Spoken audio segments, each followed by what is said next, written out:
Hey, here we are at Harbor City Church in Baltimore, Maryland. I just want to give you a little tour of what we've done here so far. So we're actually going to start with some of the old stuff that was here. So here we have the old tech booth. There was a Yamaha TF5 console on here.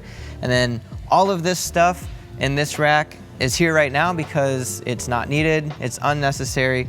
There's a giant analog snake, which actually it was well built, but it's just not serving the needs now. So this is going to be retired, and we have a new tech booth on this side here. This is my favorite type of tech booth. A slab of wood with some legs on it. Keep it simple. It looks nice. So the new mixing console is an Allen & Heath SQ5. I've installed a lot of these, helped a lot of churches put these together. I really like it. It has an AB168 stage box. So another benefit of using the SQ5 is that because of the Mixing for Worship course that we built, I have a scene file that I was able to just like plop in here, and we were just ready to go.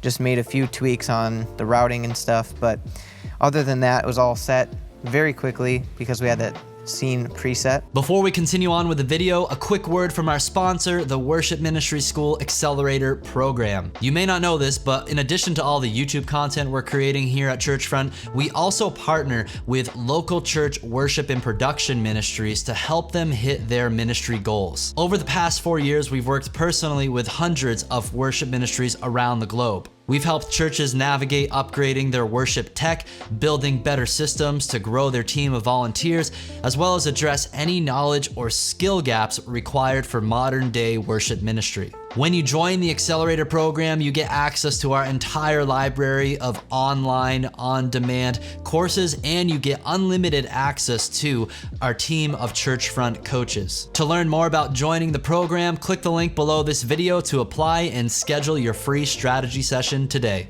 Now let's get back to the video. Now the church doesn't have a bunch of regular drummers, so the fact that it was just a 16x8 stage box, not a big deal, but they're gonna get a second stage box so that they can have more inputs for the drums. So with our tech table here, we've got a lighting computer running Light Key, and we've already built some presets and are triggering them with our Stream Deck here.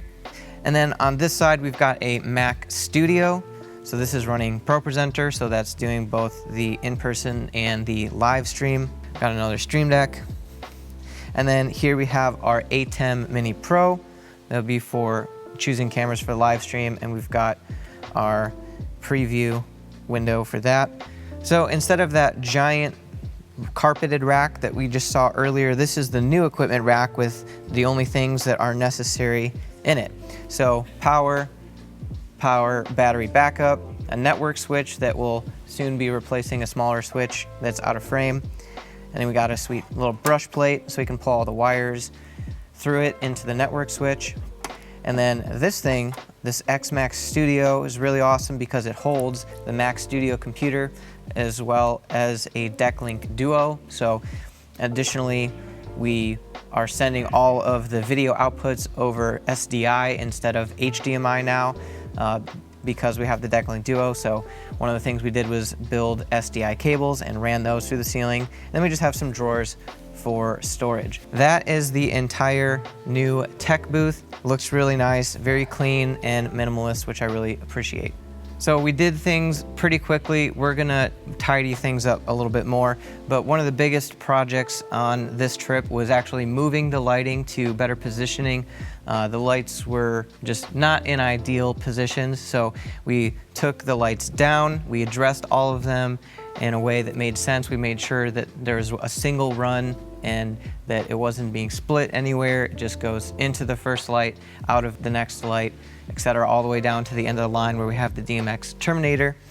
And with Light Key, we built it out so you can see the little trusses of where we've got our spots, our hair lights, and our stage wash. And so now everything is hitting the stage where it's supposed to. We're getting the teaching position and the musician positions lit properly at 45-degree angles for the spotlights, a sharper angle for the hair lights, and then our stage wash. These stage washes, let's pull up a song look. If you look on the stage wash spots LED lights used to be on the floor pointing towards the congregation. Now they're up in a truss so that it's washing out the back row of musicians. Not only did we run SDI cable instead of HDMI cable, we also replaced the projector that it was being sent to. So now we have a new projector hung up, which is a much better, much brighter projector than what was there before. Other than that, a lot of this project was just general cleanup, just moving things out of a way that were unnecessary and organizing things and wrapping cables and repositioning things in a way that made more sense and removing clutter. And one thing that I learned from this video, or just a reminder as we continue to do more projects and hopefully is helpful for you guys, is to keep your workspaces clean. We started the project by having tons of tables out with lots of equipment. A lot of it was just extra stuff that we didn't need to look at or access.